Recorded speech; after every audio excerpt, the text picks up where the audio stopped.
Nagpunta nga kami ng Masasa Beach at sobrang ganda. Di ko nga akalain na sobrang ganda rito at naghahanap lang kami ng mura. Sobrang ganda ng dagat at talagang nakakawala ng stress. Tuturuan ko nga kayo mag-DIY sa Masasa Beach. Talagang mapapamura ka sa gastos. Una ngayon nag-MRT kami at galing kaming Bulacan at boba kami ng Taft Avenue. Tapos sumakay naman kami ng LRT papuntang Pitex. At dito nga sakayin yung papuntang Batangas. Tapos kung gusto nyong kumain, marami namang kainan sa may Pitex. At nakasakay na nga kami ng bus at nakabili kami ng ticket. 286 nga isang tao at pupunta nga kami ng Grand Terminal.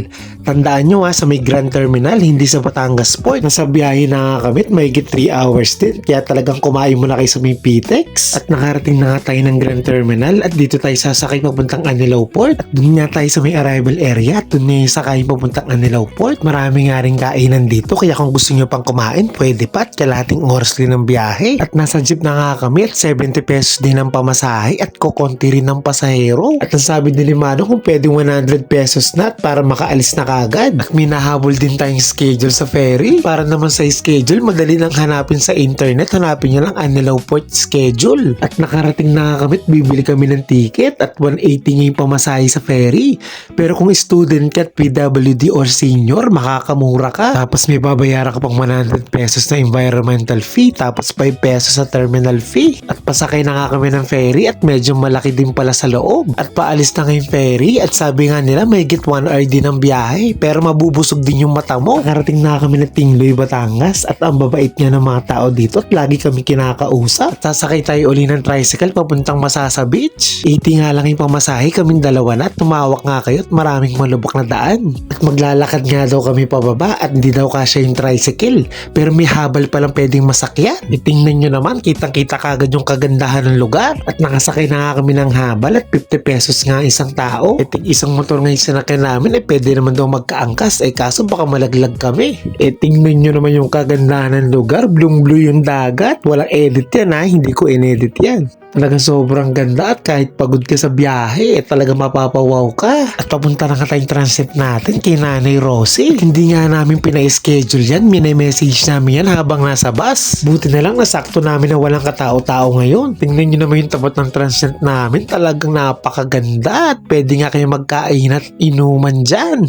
At tingnan nyo naman yung transit namin, 2,000 din yan at okay na okay sa amin, napakaganda. Tapos iinom ka ng kape, makikita mo dagat, talagang mawawala ang stress mo. Nakakita nga ako ng halo-halo at napabili na rin ako. Talagang sulit yung pagpunta namin dito at yung transit na napuntahan namin. At libre nga pala yung mga gamit sa kusina, yung gas, kaldero, halos lahat. Nakalimutan kong sabihin, pagdating nyo pala ng Anilao Port, bumili na kayo sa palengke. At ang mamahal nga pala ng tinda rito. At nakakita nga pala ako ng asong dagat. At pwede nga pala mag-ihaw dito. Tandaan nyo yung mga binili namin ng pusit niya at baboy. Sa Anilao Port namin binili yan kaya mura. Yung mga aso rito ang sasarap ng tulog. Ikaw ba naman nakatira malapit sa dagat? At naggala na nga kami at talagang walang katao-tao. Swerte namin. Solo-solo namin yung beach. Kung talagang gusto yung konti lang yung tao, talagang weekdays kayo pumunta. Tapos meron pa nga magbabarkada, magpipicture. Talagang may sarili pa silang photographer. At nagpalipas na nga kami rito hanggang maggabi at hanggang 6 PM nga lang daw yung main beach. Talagang sarap tumambay habang pulabog yung araw. Talagang naiis mo ng araw ng mga stress ka. Dito talaga nawawala yung stress mo. Bumalik na nga kami ng transit at gabi na at kahit anong oras ka pwede kang nasa dagat. Tapos pwede pa kayo mag-inuman, magkainan. Talagang sobrang sarap. Tapos pwede ka pang mag-imot-imot. Tapos iisipin mo pasukan na naman bukas. Dahil 17 years na nga pala kami kaya dito kami nagdiwa. Tapos pagising nga namin punta kami ng beach tapos may nag-alok sa amin papuntang Puerto Galera. Talagang napakaswerte namin. At dito nga yung sakayan, naglakad kami ng 10 minutes. Jeros nga yung pangalan ng sakayan at yung Wednesday lang daw yan. At talagang naswerte kami at biruin nyo talagang Wednesday lang silang merong biyahe. Tapos 140 nga isang tao lang yung pamasahe. At naalis na nga kami at papunta na kaming Puerto Galera. Napakalayo pala. 2 hours ang biyahe. Nakarating na nga kami at hindi na kami nagbayad ng environmental fee kasi mga kakilala yung mga nandito, mga tiga Mindoro din sila. At ito na nga, nakarating na kami ng Puerto Galera. Nag-tricycle din kami papunta rito, hindi namin na video at sobrang ganda rin dito at wala rin masyadong tao kasi weekdays din kasi. At talaga nagpa-picture na rin kami. Burin nyo, 2 dagat yung napuntahan namin. Tapos nang uhuli pa nga ng alimango yung jowa ko, hindi ko alam ang tawag sa maliit na alimango.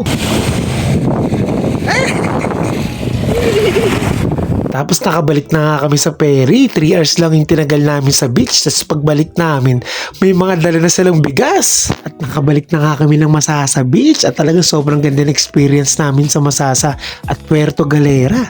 Sabi nga ni Cara David, isang maliit ka lang na bahagi ng malawak na daigdig na ito. At talagang sobrang saya namin. Kaya enjoy nyo na yung bawat araw na nandito na kayo sa mundo. So ang nagastos lang namin sa Masasa Beach at Puerto Galera, mahigit 5,000 lang isang tao. Di naman kami masyadong bumili sa Puerto Galera, yung mga keychain lang. O paano, punta na. Talagang mag-e-enjoy ka sa Masasa Beach pa lang. Ako'y nabibig, hawak mo ang beat, huwag mong bibitawan hanggang sa huling